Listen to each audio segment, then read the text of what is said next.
transcurso de mis 33 años, porque es la edad que tengo, siempre me he encontrado con personas maravillosas, de muy gran corazón, que han aportado a mi crecimiento y a las que agradezco eternamente. Voy a cantar temas, covers, antiguos, adecuados a una sinfónica. Posteriormente, a los mariachis, tendremos una fiesta de cierre con la Orquesta Internacional Los Gutiérrez.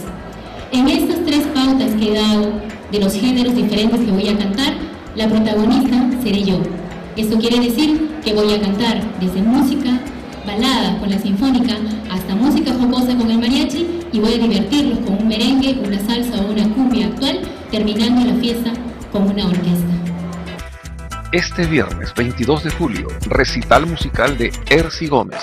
1000 canciones, una sola historia. Viernes 22, en el Real Hotel Ica. No te la pierdas.